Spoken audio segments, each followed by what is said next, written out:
for those that didn't join, we started with computational thinking. And I asked questions yesterday that what is computational thinking? This was the questions we treated. We treated this question.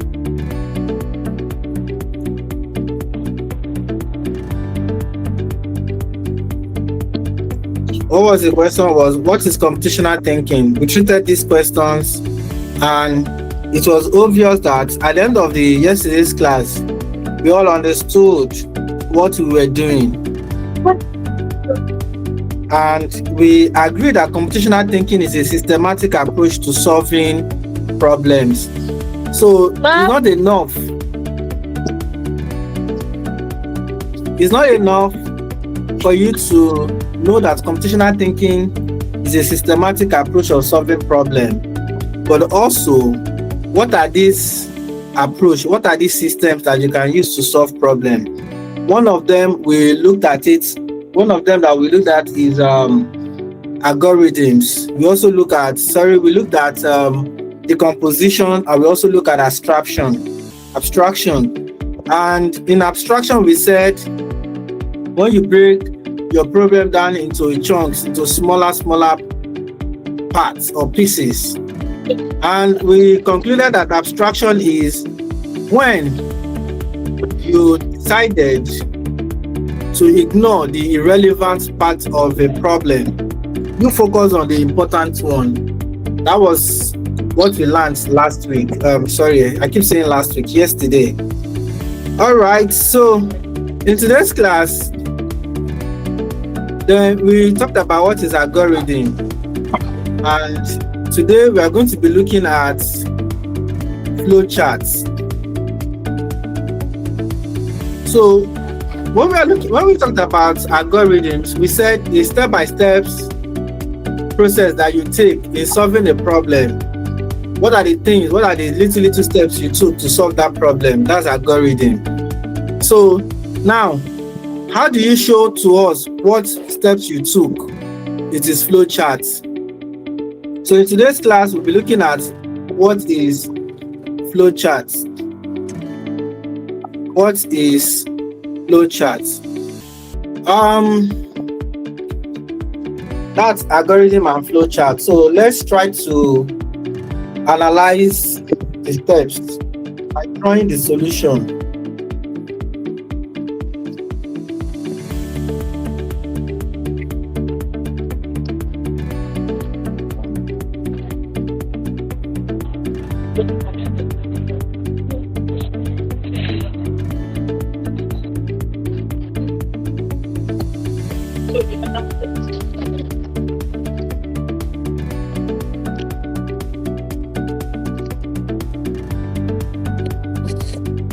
All right, so let's continue. Flowcharts. One can understand is pizza process, but it needs to visualize it. It needs a map that shows exactly what to do and in what order.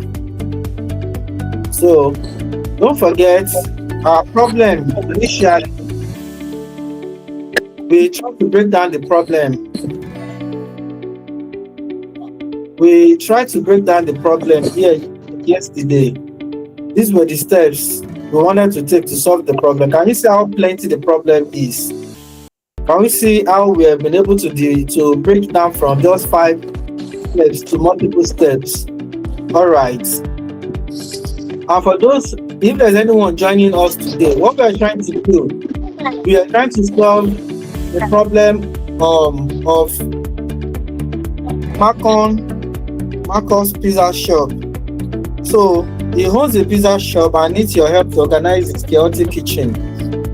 Orders are piling up, ingredients are everywhere, and customers are waiting. Today, we will use computational thinking to save the day. This was the objective we're supposed to achieve. We're supposed to understand what is computational thinking and why it is necessary. Part of the component of computational thinking is abstraction, decomposition, algorithms, and flowcharts. So you master decomposition, you break it down into smaller steps, you learn abstraction, you focus on what matters, You create a flow chart to visualize your algorithm, and you build your first program in Flogarithm. So this was supposed to be our objective for those anyone just joining. So please take note of that. All right, so let's just move straight up to flowcharts. So we said an algorithm is a step-by-step recipe for solving a problem, like following a recipe to bake a cake. It's a step-by-step process for solving a problem. While we said a flowchart is a visual way to show an algorithm using shapes and arrow. It is not enough. Look at this. It is not enough for you to know that you want to listen to customer. You want to write down the pizza size, your note toppings. You want to note the toppings, and you want to get the delivery address. It is not enough by having this information, but how can you represent it visually? That shows you are getting closer to your words, to the solutions to your problem.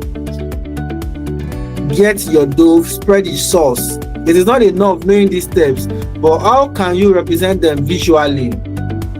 That is where the flowchart comes in. Then in flowcharts, we are going to be looking at some shapes called oval.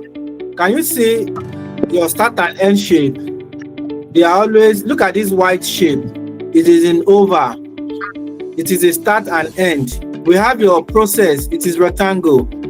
That means anytime you want to take an action or a process, you make use of the shape rectangle. Why? This is our diamond.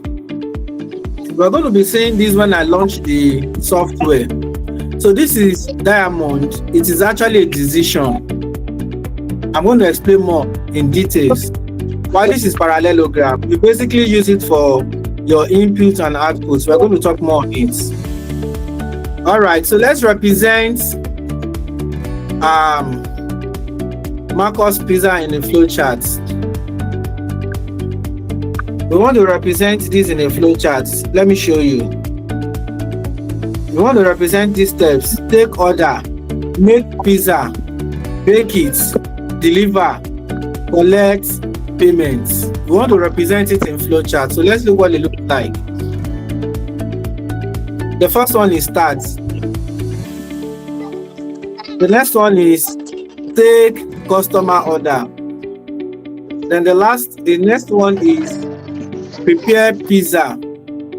The next one is toppings. Then we have yes, we have no. Fix toppings. Then continue. Bake pizza and deliver the pizza. How many steps did we take? Or in all, how many steps did we take? Apart from start and end, we took, let's count. 1, 2, 3, 4, 5, and 6. We took 6 steps. We took 6 steps. Now, what is missing? Let's go back to the algorithms, our steps here. These are our algorithms that we broke down. Take order, make pizza, bake it, deliver, collect payments. Something is missing here from our flowcharts, which is what? Collect payments. So this is what did you say? So this is what a simple flowchart looks like. Now this is your turn. In the next 5 minutes, I'm going to give us 5 minutes. You are going to take your worksheet. You are going to answer the first questions from the worksheets. Let me display it on the screen. I'm coming. That is the worksheet. Please let me know if you can see my screen. You all have this in your... We all have this. So let's decompose this problem. Let us quickly decompose this problem. Are we all there? I want you to solve this problem in the next 5 minutes. We said Aisha is making a game and is using the compositions to break the problem down into smaller problems. She needs the player to be able to move the character forward, turn left and turn right. The player should also be able to pick up, use and drop items.